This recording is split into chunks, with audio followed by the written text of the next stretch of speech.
وأتوب إليه. أستغفر الله العظيم الذي لا إله إلا هو الحي القيوم وأتوب إليه. أستغفر الله العظيم الذي لا إله إلا هو الحي القيوم وأتوب إليه. أستغفر الله العظيم الذي لا إله إلا هو الحي القيوم وأتوب إليه. اللهم صل على سيدنا محمد وعلى آله وصحبه وبارك وسلم. اللهم صل على سيدنا محمد وعلى آله وصحبه وبارك وسلم. اللهم صل على سيدنا محمد وعلى آله وصحبه وبارك وسلم. أعوذ بالله السميع العليم من الشيطان الرجيم. بسم الله الرحمن الرحيم. السلام عليكم ورحمة الله تعالى وبركاته.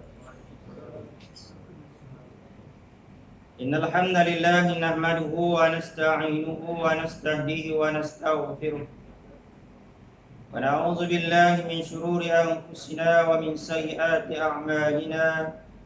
من يهده الله فلا مضل له ومن يضلله فلا هادي له. أشهد أن لا إله إلا الله وحده لا شريك له إقرارا بربوبيته وإغراما لمن جهد به وكفر.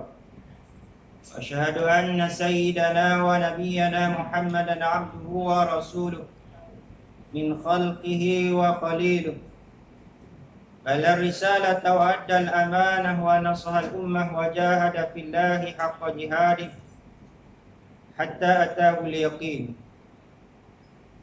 سبحانك لا علم لنا إلا ما علمتنا إنك أنت السميع العليم.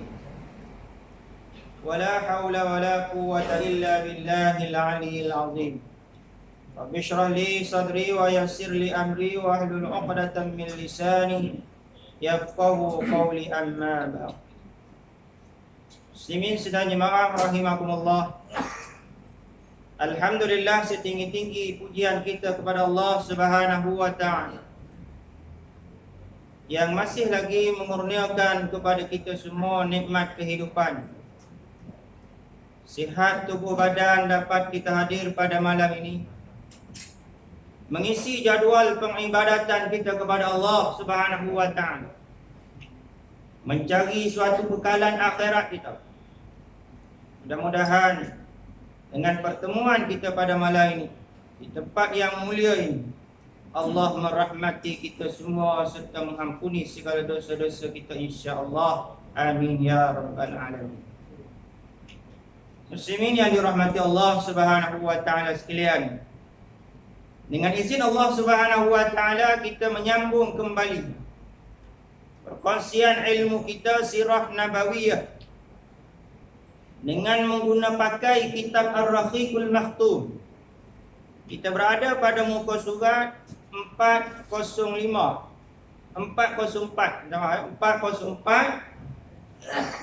Masih lagi kita menceritakan tentang peperangan Khandaq atau disebut sebagai peperangan Ahzab. Pada pertemuan yang lepas kita telah menyebut tentang bahaya terbentang di hadapan orang Islam setelah mana orang-orang Yahudi Bani Quraizah telah mengkhianati perjanjian piagam Madinah. Secara diam-diam mereka mengambil kesempatan ketika mana orang Islam Rasulullah berada di Khandaq, yang tinggal di kota Mekah, di kota Madinah, dalam rumah-rumah adalah isteri dan anak-anak orang Islam. Jadi mereka ambil kesempatan itu untuk menyerang Rasulullah SAW dan juga orang Islam dari arah belakang. Bagaimana pengkhianatan ini telah dibuat oleh orang-orang Yahudi Bani Quraizah. Pada muka surat 404.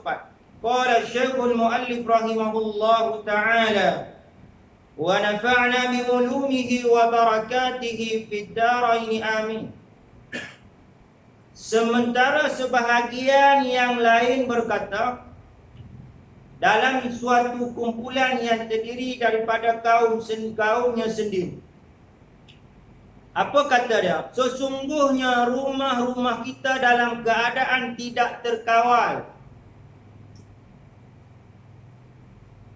Ada segelintir para sahabat pejuang Islam di medan Khandaq kata, dia kata apabila dia dah dapat tahu berita yang mana orang-orang Yahudi Bani Quraidah berpakat untuk menyerang orang Islam. Jadi dia kata sesungguhnya rumah-rumah kita yang kita tinggal dalam keadaan tidak terkawal, tak selamat daripada serangan musuh. Maka izinkanlah kami untuk keluar dari barisan. Ada yang berkata macam tu. Ini yang kata ujian daripada Allah Ta'ala. Ketika mana bertembung di antara tuntutan Allah, tuntutan agama Allah Subhanahu wa Ta'ala dengan tuntutan diri sendiri, kehendak peribadi, masalah peribadi, masalah keluarga, itu masalah peribadi. Yang duk berjuang di medan Khandaq mempertahankan kota daripada serangan musuh, itu adalah perintah Allah dan perintah Rasul.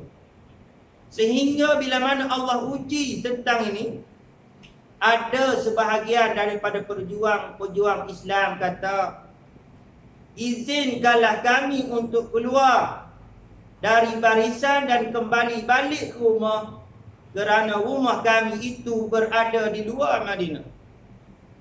Kata-kata tersebut membuat Bani Salamah berasa takut.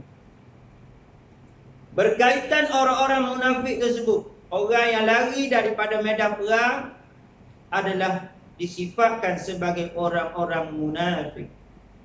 Orang yang bukan beriman benar kepada Allah Subhanahu wa Ta'ala. Maka Allah cerita tentang perbuatan ataupun sikap mereka yang kata berpura-pura berjuang untuk mempertahankan kota Madinah daripada serangan musuh.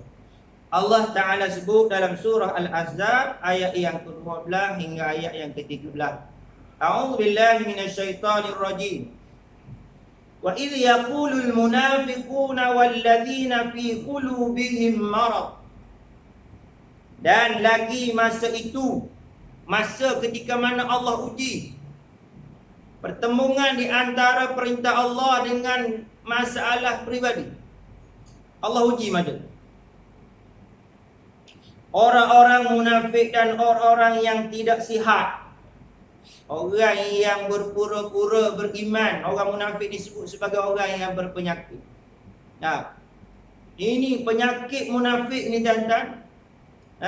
Penyakit nifak ni lebih bahaya daripada kanser. Kanser kalau setakat orang kata kalau kena mati gitu, mati. Yang ni mati apa ya? Yang ni penyakit nifak ni bila kena dalam diri manusia, apa dia punya kesan? Neraka dia. Kalau kena kanser tak ada kena neraka. Kita kata bahaya dah tu. Kanser ni adalah pembunuh nombor 1 lah, kita kata bahaya. Tetapi nifak lagi bahaya bila ada dalam diri. Penyakit nifak disebut Allah Ta'ala sebut maradun, penyakit hati. Qulubihim marad, penyakit hati.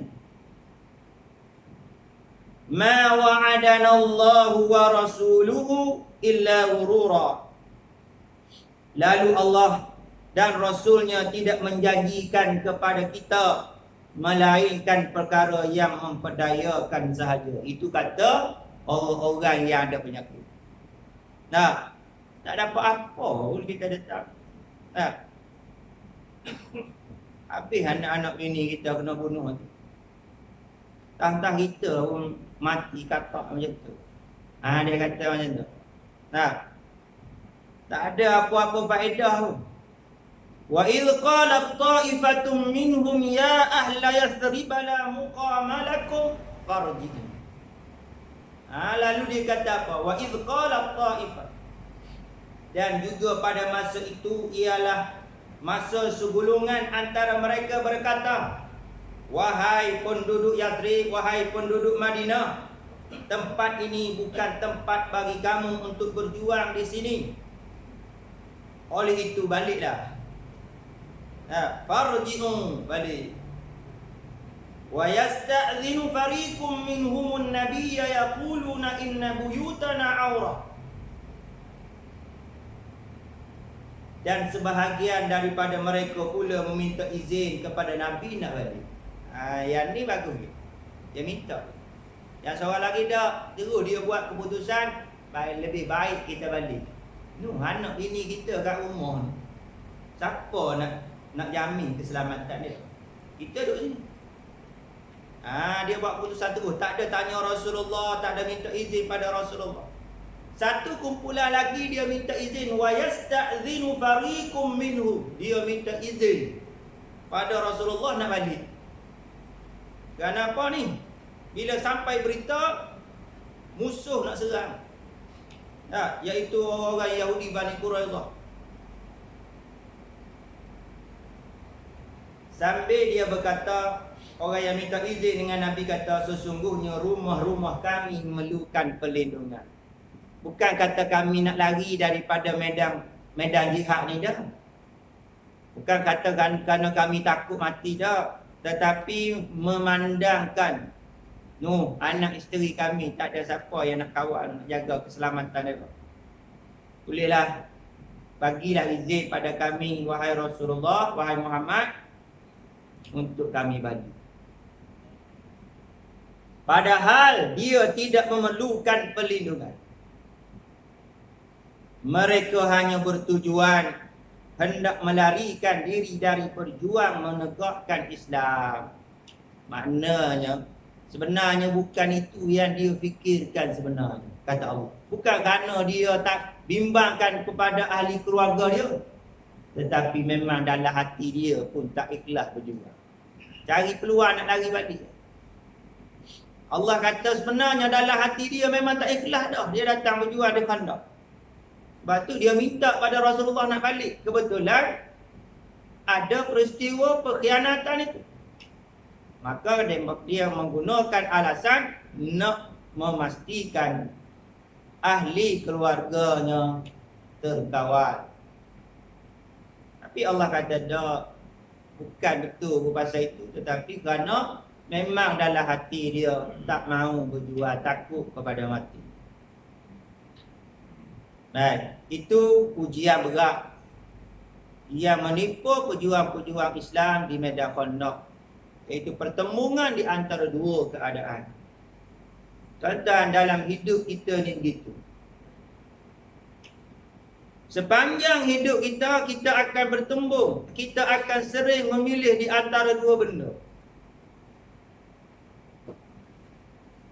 Sama ada kita melaksanakan tuntutan Allah Ta'ala, dahulukan tuntutan Allah Ta'ala dengan keperluan atau tuntutan diri kita sendiri. Ini menjadi salah satu ujian Allah Ta'ala untuk kita. Ada orang, bila dia dengar lawangan azan di masjid, surau, hayya 'alas salah, dia tengah buat kerja. Bagaimana dia dalam hati dia? Tuan-tuan, azan tu kita dengar Bilal yang azan. Hakikat sebenarnya itu bukan seruan Bilal, seruan Allah Ta'ala. Yang dilaungkan oleh Bilal itu seruan Allah. Mari menuju kejayaan. Maka bertembung dalam diri kita, nak dahulukan kerja kita ke perintah Allah Ta'ala, hak Ta'ala. Berapa ramai orang yang mengabaikan tuntutan Allah Subhanahu Wa Ta'ala. Dia dahulukan tuntutan diri sendiri.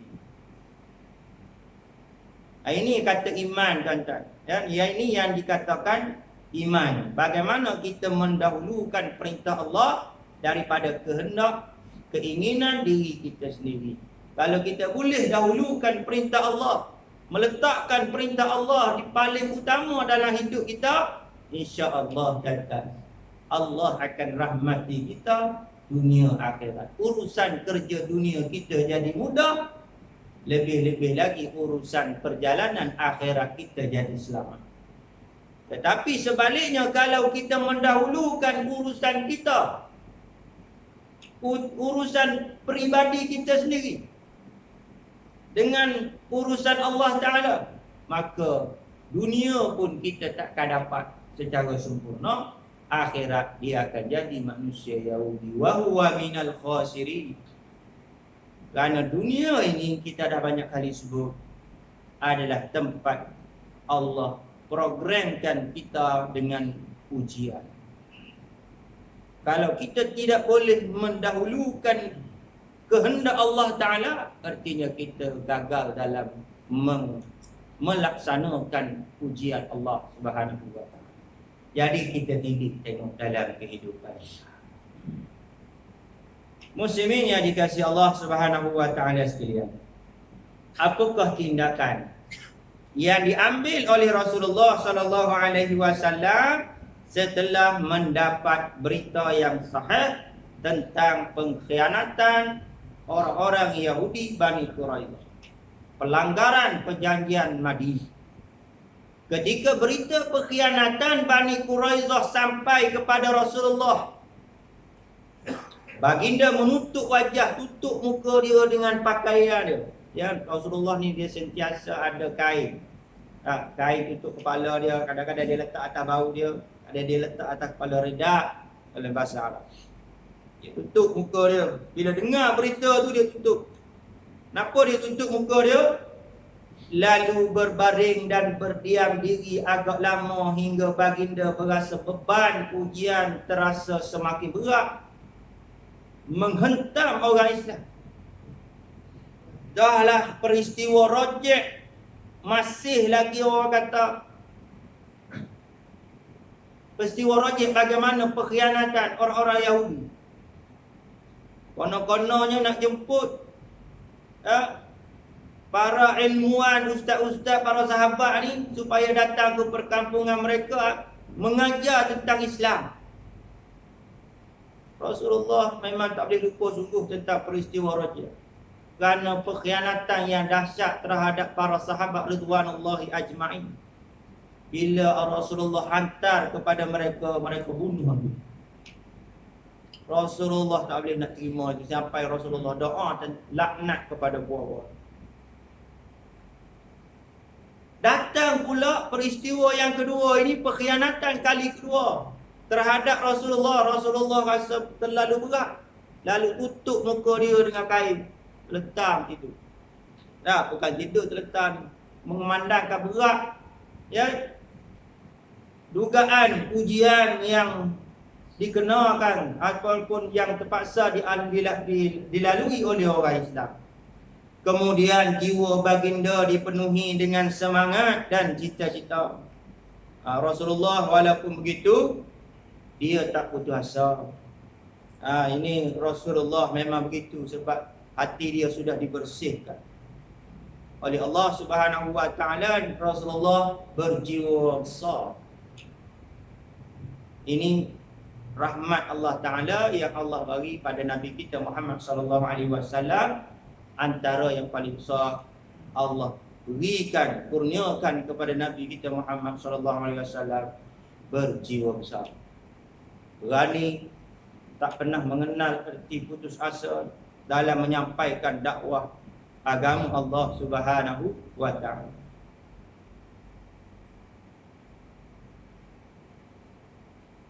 Kemudian jiwa baginda dipenuhi dengan semangat dan cita-cita sehingga beliau bangkit.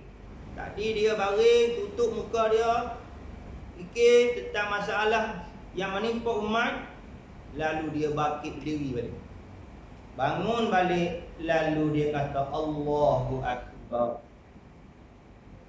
Ya ma'syaral Allahu Akbar, abshiru ya ma'syaral muslimin bifadhillahi wa binasrih. Allah Maha Besar.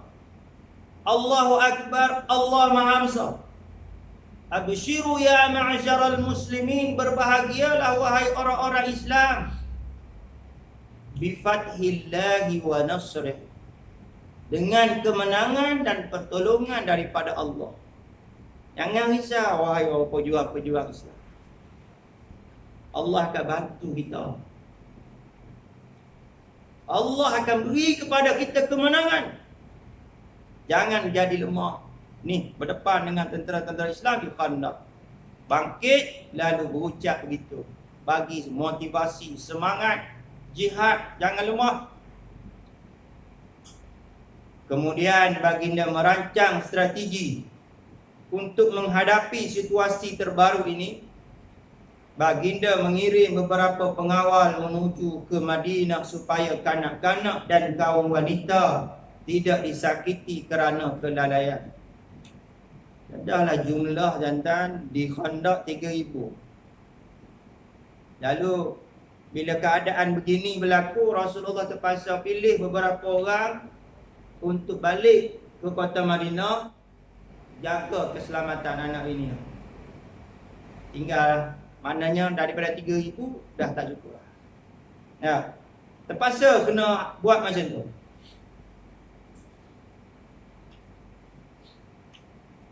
Tetapi perlu juga ada sifat berani yang dapat membuat pasukan gabungan lemah. Yang tinggal dah tak usah, tetapi yang tinggal adalah yang power-power, yang memang tak takut mati ni. Yang handai-handai semua main pedang. Sebagai usaha untuk merealisasikan tujuan tersebut, Rasulullah ingin mengadakan perdamaian dengan Uyainah ibnu Hisan dan Harith ibnu Auf. Siapa dia dua ni? Dua pemimpin daripada Bani Ghatfan, Yahudi tu. Bani Ghatfan ni iaitu orang Yahudi juga, kumpulan Yahudi. Dua orang.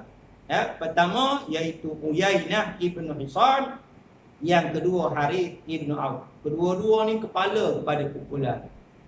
Orang yang bukan orang biasa-biasa, ya. Pemimpin. Dengan memberikan sepertiga hasil pungutan kurma Madinah kepada mereka berdua. Tawaran dia. Rasulullah bagi tawaran kepada dua kumpulan Yahudi ni. Dua orang kumpulan Yahudi ni. Bani Ghatfan. Apa dia tawaran dia? Iaitu diberikan hasil kurma Madinah, ya, 1/3. 1/3 bagi pada mereka ni dua orang. Tujuan tu apa? Supaya agar mereka yang dua orang tadi, Uyainah ibnu Hisan dan Harith ibnu Auf, menyuruh kaum mereka yang pergi berjuang yang ikut serta dalam pasukan tentera bersekutu, dan begitu juga dalam gabungan dengan pasukan Yahudi Bani Quraidah yang nak serang Rasulullah daripada arah selatan. Bagi tahu supaya mereka ni, dua ni pergi bagi tahu kepada mereka mundur dari arena pertempuran, tarik diri. Pergi jumpa mereka tu supaya mereka tarik diri. Apa habuan, aku akan bagi kepada kamu 1/3 daripada hasil kurma Madinah. Banyak tak? Dia dua orang. Berapa banyak ladang kurma yang ada? Pastinya tawaran hebat. Rasulullah terpaksa buat gitu. Tengok ya, apa reaksi para sahabat. Oleh itu pasukan muslimin bebas memberikan kekalahan yang benar dan cepat kepada Quraisy. Bila mereka tarik diri, sudah pasti kekuatan mereka jadi lemah. Pasukan bersekutu.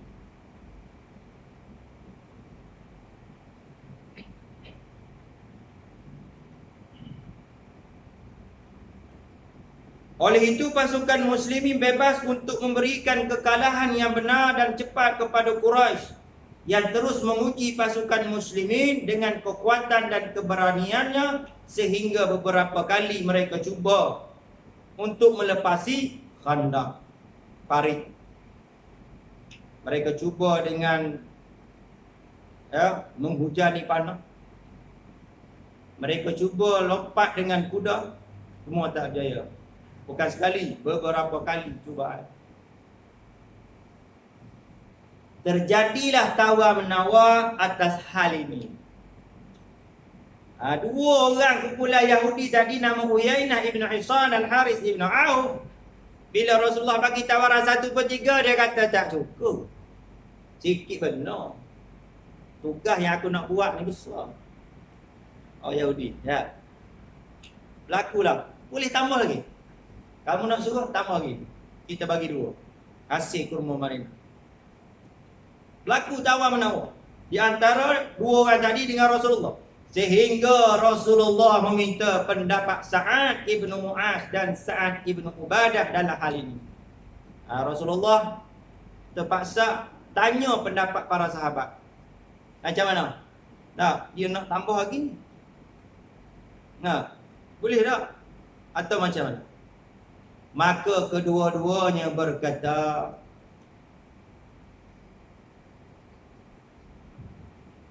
wahai Rasulullah, jika memang Allah memerintahkanmu untuk melakukan.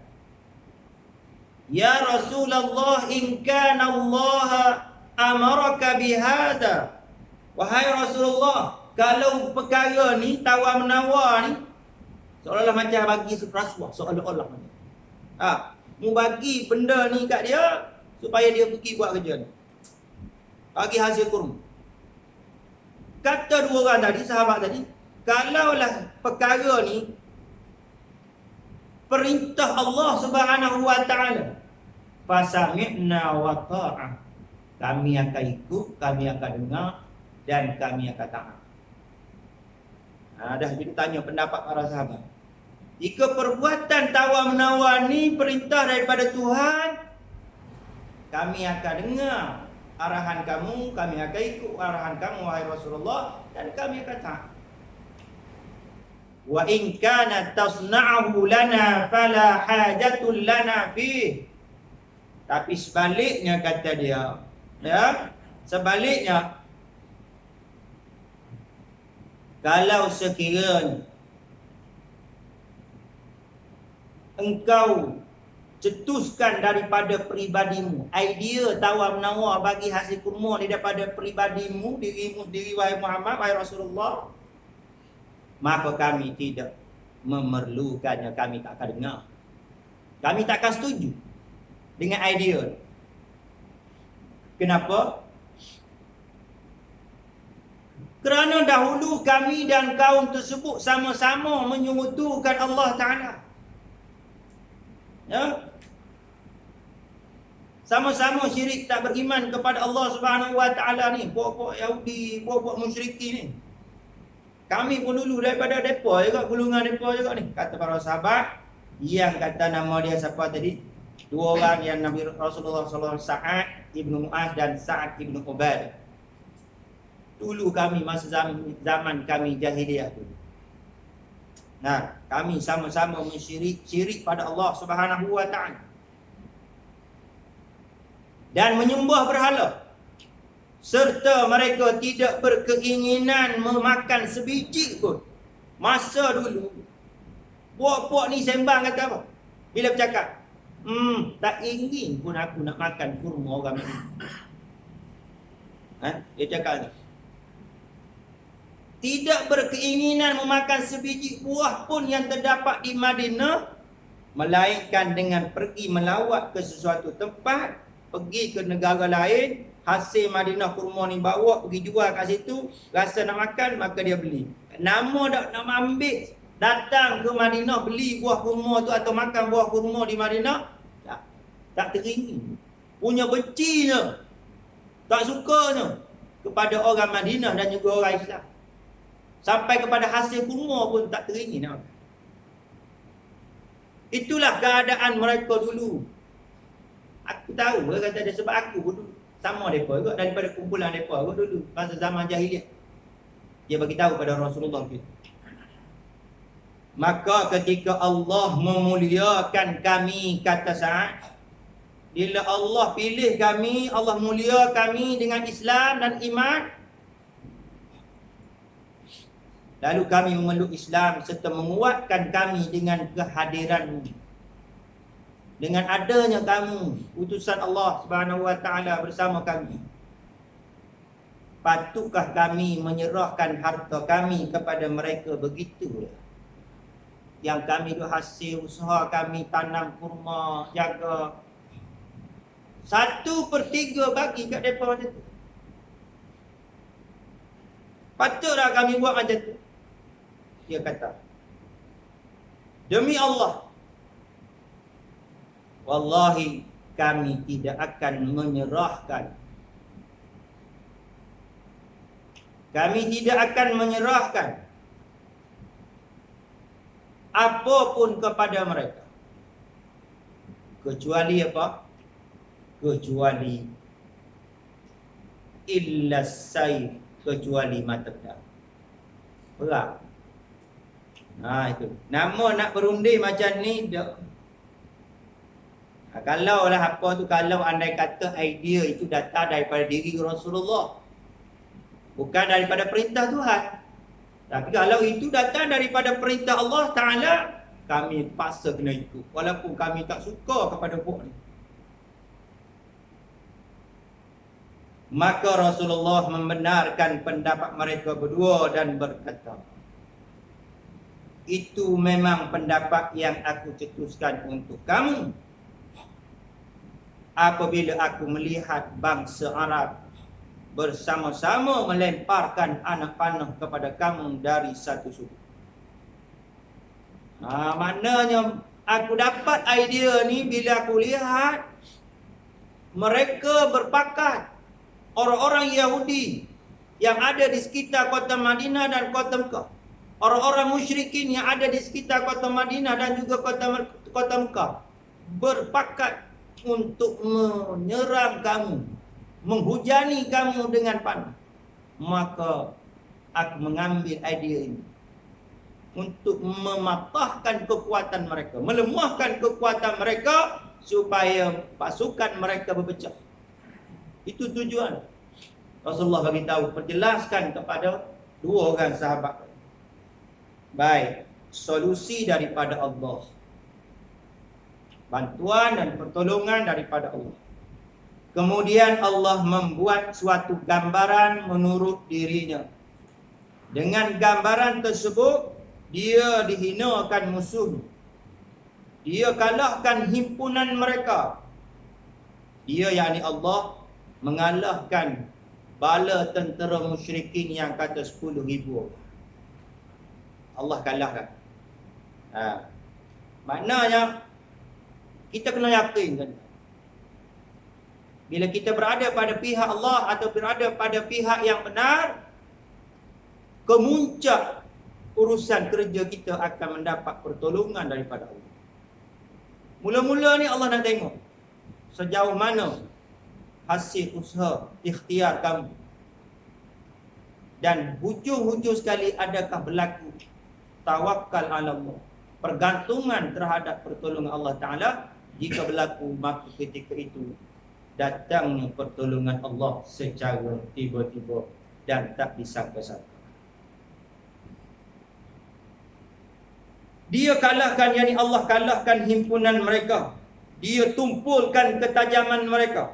Salah satu langkah yang dia selesaikan dalam hal ini adalah datangnya seorang daripada Ghatfan. Ini bagaimana Allah mengatur untuk mengalahkan pasukan musyrikin atau pasukan bersekutu.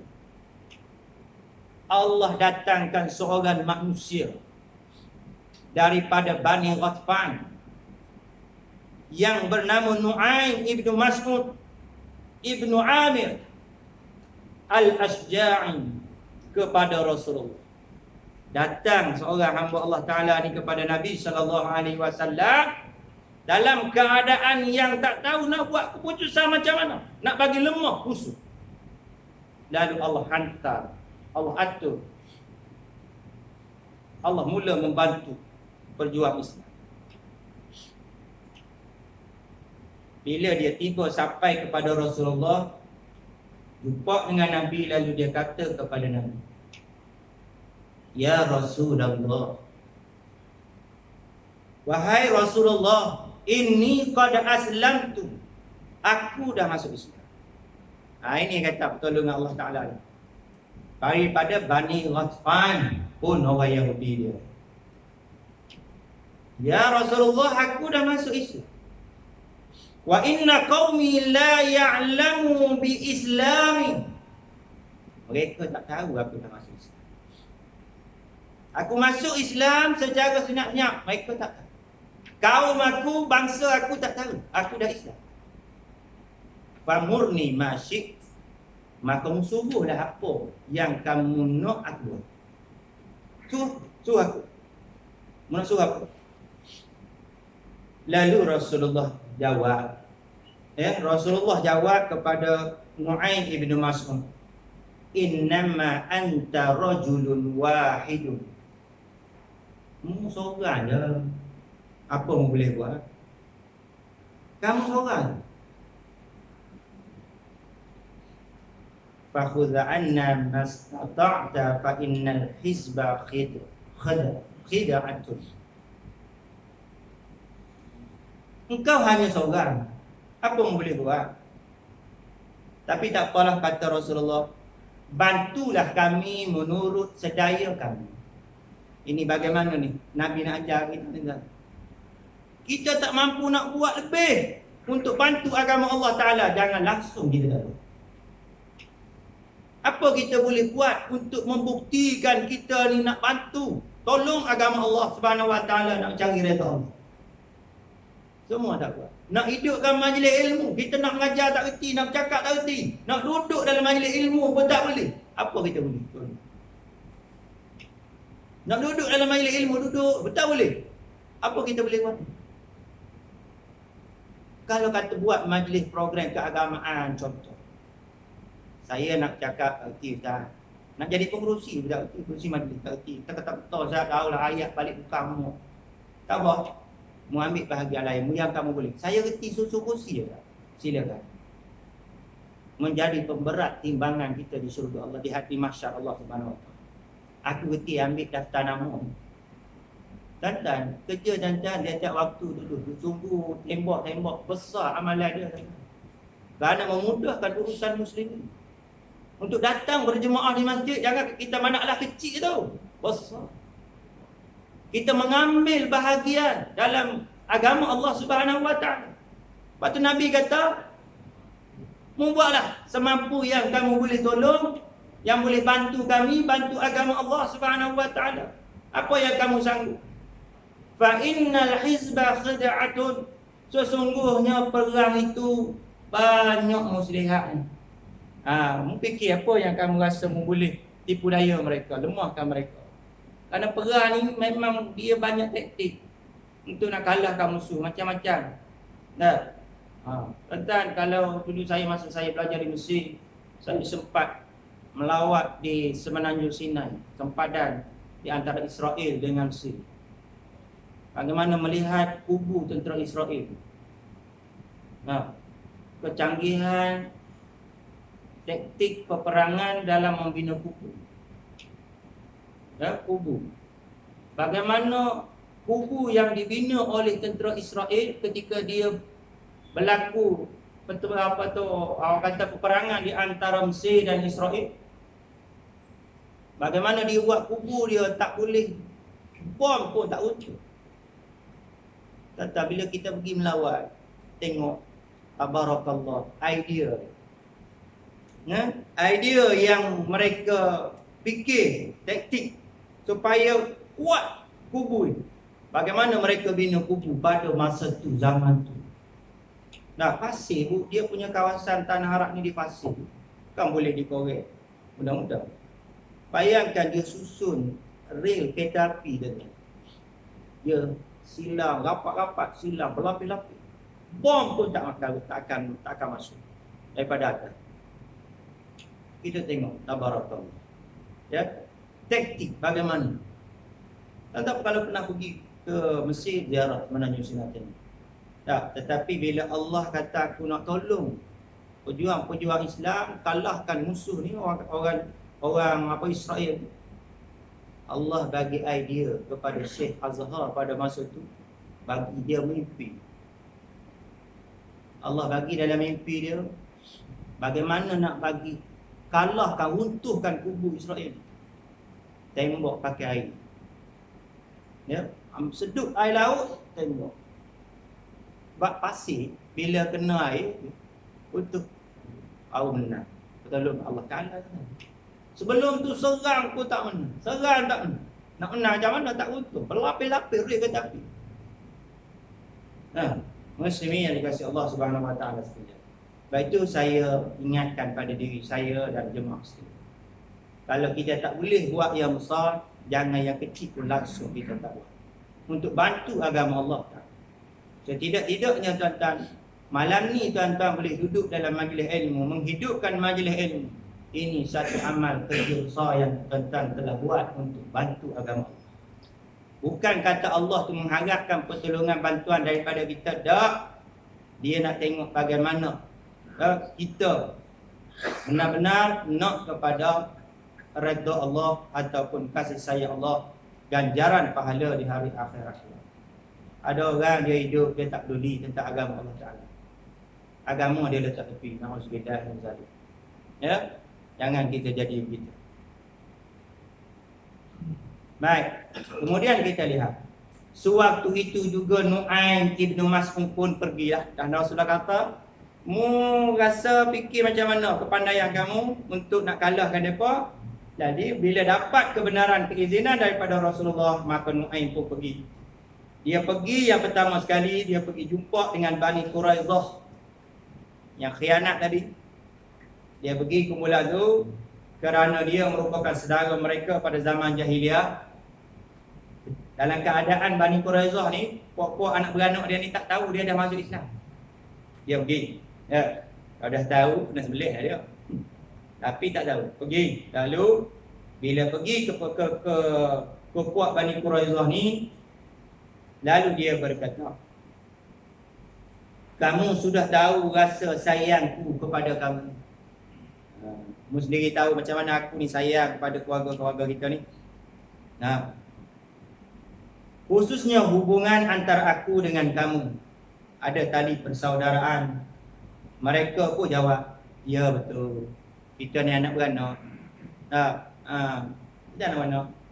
Maka dia pun berkata, Nu'aim kata apa? Sesungguhnya Quraisy tidak seperti kamu. Tu orang Quraisy yang datang berpakat serang Muhammad tu. Bukan mereka ni seperti kamu. Ini adalah ni tanah airmu. Di bumi Madinah ni tanah airmu. Di dalamnya terdapat harta, kebun-kebun kurma kamu yang kamu usahakan, tanah, rumah. Anak-anak dan isteri kamu, ahli keluarga kamu pun ada dalam kota Madinah. Kamu tidak akan sanggup pergi daripada negeri ini untuk berpindah ke tempat lain. Kamu sanggup nak tinggal ni bumi ni, sekiranya kamu mengkhianati Muhammad. Kamu sanggup tak nak pergi cari tempat lain, keadaan kamu dah senang di sini. Ada bisnes, ada kebun, ada rumah sendiri, ada kehidupan sendiri. Dia bagi tahu dia main perasaan dia main. Ini awal bijak. Dia main perasaan. Kamu tidak akan sanggup pergi dari negeri ini, dari negeri Madinah ni, daripada Yathrib ni, untuk berpindah ke tempat lain. Sesungguhnya Quraisy dan Ghatfan, orang-orang Quraisy dan juga orang-orang Yahudi Ghatfan telah datang untuk memerangi Muhammad, untuk serang Muhammad dan sahabat-sahabatnya. Dan kamu telah bantu mereka, tolong mereka untuk melakukannya. Mudah tolong mereka. Padahal negeri, harta dan isteri mereka bukan di sini. Kamu harta, isteri kamu, keluarga kamu di sini. Tiba-tiba mu serang dia, mu khianat kat dia. Puak-puak tu patutlah pun, bukan negeri dia. Dia datang daripada kawasan kampung dia, Ghatfan dan sebagainya. Mereka bukan duduk sini. Berlaku kehancuran ke apa pun dia tak kisah, sampai akan balik ke negeri mereka balik. Cuba dia nak suruh berfikir, dia main perasaan. Jika mereka mendapat kesempatan, mereka tidak akan mensia-siakannya. Mu kena ingat. Puak-puak musyrikin, puak-puak Yahudi Bani Ghatfan dan sebagainya tadi, kalau mereka ada peluang dengan harta-hartamu, dia ambil. Dengan anak-anak binimu dia bunuh. Mu kena ingat tu. InsyaAllah. Tetapi jika tidak, mereka akan pulang ke negeri mereka. Kalau mereka tak ada peluang untuk rampas hartamu, mereka akan balik semula ke negeri mereka dengan meninggalkan kamu dan Muhammad. Sedangkan kamu dah mengkhianati Muhammad. Dalam keadaan duduk dalam negeri di bawah perintah. Bayang. Boleh nampak tak? Boleh nampak keadaan, situasi.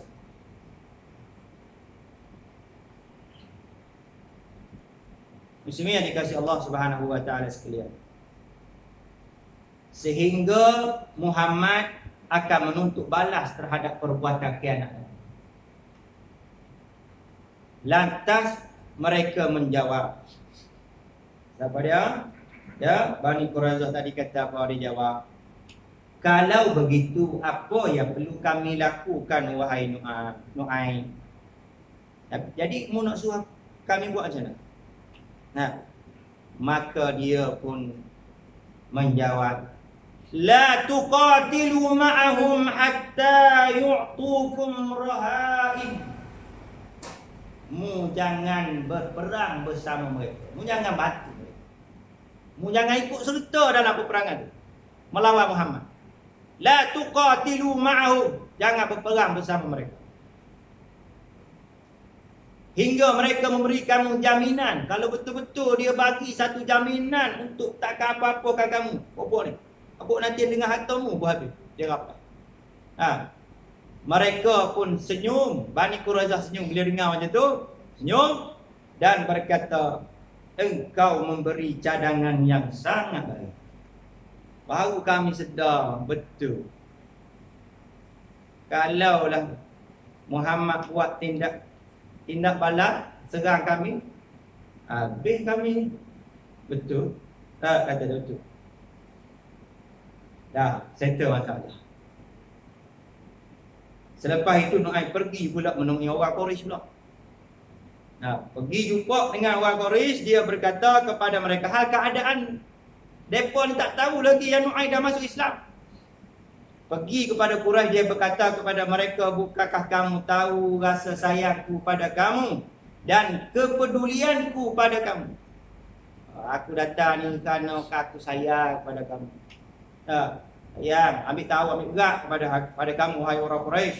Mereka pun jawab, ya kami tahu hubungan kamu dengan kami baik. Tak tahu dia dah masuk Islam. Maka dia berkata, Nu'aim kata, sesungguhnya Yahudi telah menyesali tindakan mereka, membatalkan perjanjian dengan Muhammad dan sahabat-sahabatnya. Mereka telah menyatakan bahawa mereka akan mengambil beberapa jaminan daripada kemunafikan untuk mereka serahkan kepadanya. Kemudian mereka akan membelanya untuk menghadapi kamu. Maka apabila mereka meminta jaminan daripada kemunafikan, janganlah kamu memberinya. Mana puak-puak tu tak boleh percaya. Orang-orang munafik tu janji, orang kata janji manis je. Lepas ni dia tipu je kamu, wahai orang Quraisy. Tak ada apa faedah yang kamu akan dapat daripada menyertai gabungan pasukan bersekutu. Tarik diri je. Dia kata ni. Seterusnya Nu'aim pergi pula menemui Bani Ghatfan dan mengatakan hal yang sama kepada mereka setelah tiba malam Sabtu pada bulan Syawal tahun yang kelima Hijrah. Perang Ahzab ni berlaku pada tahun yang kelima Hijrah. Jadi pada malam Sabtu bulan Syawal tahun yang kelima Hijrah, Quraisy dan Ghatfan mengirim utusan kepada Yahudi untuk mengatakan kami tidak mempunyai tempat bermukim di sini. Kaki kami sudah tidak kuat untuk bertahan terlalu lama. Maka bangkitlah bersama kami untuk memerangi Muhammad. Sebagai jawapan, Yahudi mengirim utusan kepada Quraisy untuk mengatakan hari ini adalah hari Sabtu. Ni dia bagi jawapan sebab dia dah termakan dah. Dengan kata-kata Nu'aim yang pergi tadi. Sayang dah tempat tanah air kamu, kebun-kebun kamu. Jadi dia jawab soalan surat tadi, surat orang Quraisy tadi dan juga Bani Ghatfan. Dia kata, hari ini hari Sabtu. Kamu sudah tahu apa yang menimpa kaum kami di masa lampau kerana mereka berperang pada hari ini. Tentang di antara hukum Allah Ta'ala bagi orang Yahudi, Bani Israel. Kita hari Jumaat, kan? Dia hari Sabtu, hari mulia, hari raya. Hari tu dia tak boleh.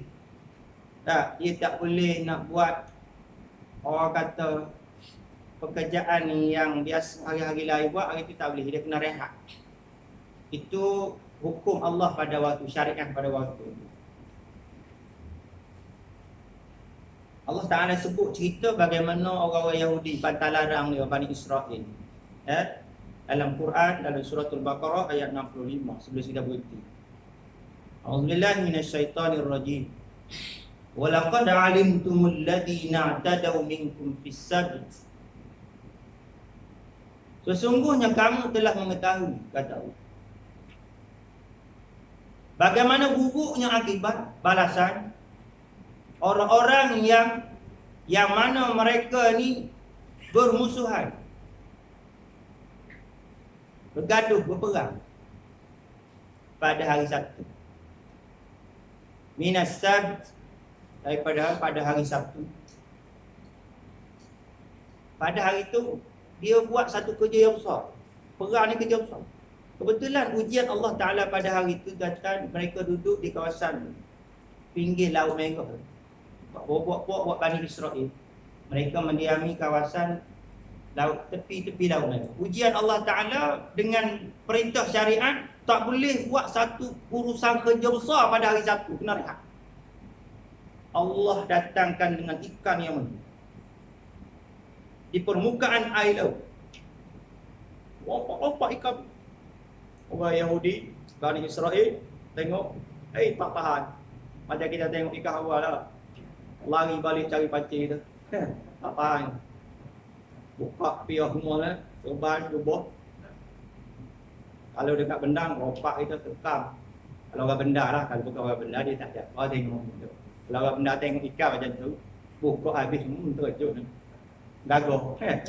Jadi buat Bani Israel, Allah uji dengan ikan yang timbul di permukaan air laut. Bila mereka tengok, tak boleh hari Sabtu buat kerja besar. Ini perintah syariat Allah Ta'ala. Maksud, mereka tak tangkap tetapi mereka buat likungan supaya esoknya mereka boleh tangkap ikan. Dia buat likungan supaya ikan tu tak pergi. Lalu apa kata Allah bila mereka langgar perintah Allah Ta'ala? Faqulna lahum kunu qiradatan khasi'in. Bila mereka turun nak buat likungan ikan tadi, maka ketika itu Allah tukar mereka jadi kera. Faqulna lahum kunu qiradah. Ketika mana mereka langgar hukum syariat tadi, maka jadilah mereka kera yang ini. Mengingatkan kepada peristiwa itu, kata dia, tak berani aku nak hantar perang hari Sabtu ni. Mu ingat tak dulu sejarah Bani keturunan kita berlaku pada kaum kita? Jadi monyet. Alasan dia tak nak menyertai misi bantu. Kokoh juga dia. Dia punya alasan dia hebat. Sebenarnya memang dia dah berpaling tanda, tapi dia ambil alasan tu supaya puak-puak musyrikin dan juga Bani Ghatfan terima alasan untuk tidak turut serta. Jadi tuan-tuan, ikutlah sekadar itu pada perkara ini. Kongsian ilmu kita dan sirah nabawiyah. InsyaAllah kita akan tengok pada pertemuan yang akan datang. Doa Rasulullah dan juga orang Islam minta Allah, Rasulullah tak ada tangan, dan orang Islam minta kepada Allah Ta'ala bantuan, pertolongan setelah hampir sebulan berada di Khandaq. Sebulan berada di Khandaq. Jadi itu kita akan cerita, kita akan sambung pada pertemuan yang akan datang jika berizin Allah Subhanahu wa Ta'ala, insyaallah. Wallahu a'udzubillahi minasyaitonirrajim. Bismillahirrahmanirrahim. Alhamdulillahi rabbil alamin, wassalatu wassalamu ala habibina al-mustafa al-amin sayyidina Muhammadin wa ala alihi wa sahbihi ajma'in. Ya Allah Tuhan kami, sinarilah hati-hati kami dengan pancaran cahaya hidayah petunjuk-Mu ya Allah. Sebagaimana Engkau menyinari bumi ini dengan pancaran cahaya matahari-Mu ya Allah. Ya Allah Tuhan kami, jadikanlah perhimpunan kami pada malam yang penuh dengan keberkatan ini ya Allah. Perhimpunan yang Engkau rahmati dan Engkau redha akan kami ya Allah. Dan Engkau jadikanlah perpisahan kami selepas ini ya Allah. Perpisahan yang Engkau pelihara daripada segala bala bencana dan dosa ya Allah. Rabbana 'alaika tawakkalna wa ilaika anabna wa ilaikal masir. Rabbana atina fid dunya hasanah wa fil akhirati hasanah wa qina 'adzaban nar. Wa sallallahu ala sayyidina Muhammad wa ala alihi wa sahbihi wa sallam. Walhamdulillahi rabbil alamin. Taqabbalallahu minna wa minkum taqabbal ya karim. Bismillahirrahmanirrahim. Wal 'asri innal insana lafi khusr illa alladhina amanu wa 'amilus shalihat wa tawassaw bil haqqi wa tawassaw bis sabr.